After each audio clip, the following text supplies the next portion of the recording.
Hello guys, আসসালামু আলাইকুম। আজকে আমি আপনাদেরকে দেখাবো আমার তরমুজ বাগান। আমি যে আমার ডিউটির পাশাপাশি ছোট্ট একটা তরমুজের বাগান করেছি, সেটাকে আজকে আমি আপনাদেরকে ঘুরিয়ে দেখাবো। চলেন।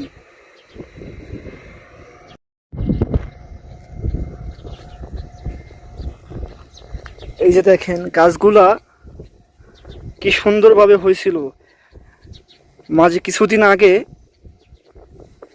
ছাগল নয়তো দুম্বা এগুলো আইসা আমার গাছগুলোকে খেয়ে ফেলছিল। তারপরে গাছগুলো আবার অনেক সময় লাগছে উঠতে।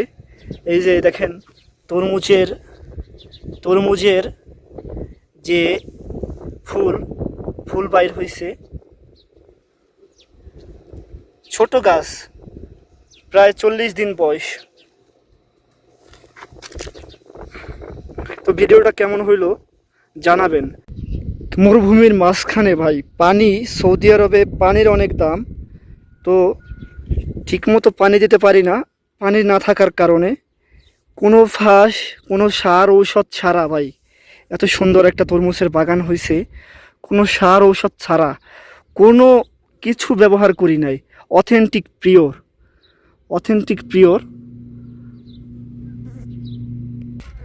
আমার এইখানের গাছগুলো যদি ছাগলে না খাইতো তাহলে গাছগুলো এতক্ষণ অনেক বড় হয়ে যেত। কিছু কিছু চারা নষ্ট হয়ে গেছে। দেখেন, এইখানে লাগাইছিলাম, তো চারা এখানে হয় নাই। অনেক চারা নষ্ট হয়ে গেছে। এই যে দেখেন, একসাথে লাগাইছিলাম, এটা হয় নাই। এটা আস্তে আস্তে মরে যাবে। দেখেন, এইখানে লাগাইছিলাম। আপনাদের বাড়ির আশেপাশে, বাড়ির আঙিনায় এরকম তরমুজের বাগান করতে পারেন। বৈশা থাইকা কোনো লাভ নাই, কাজের পাশাপাশি পার্ট টাইমে এটা আপনি করতে পারেন। ভিডিওটা ভালো লাগলে শেয়ার করে দিবেন।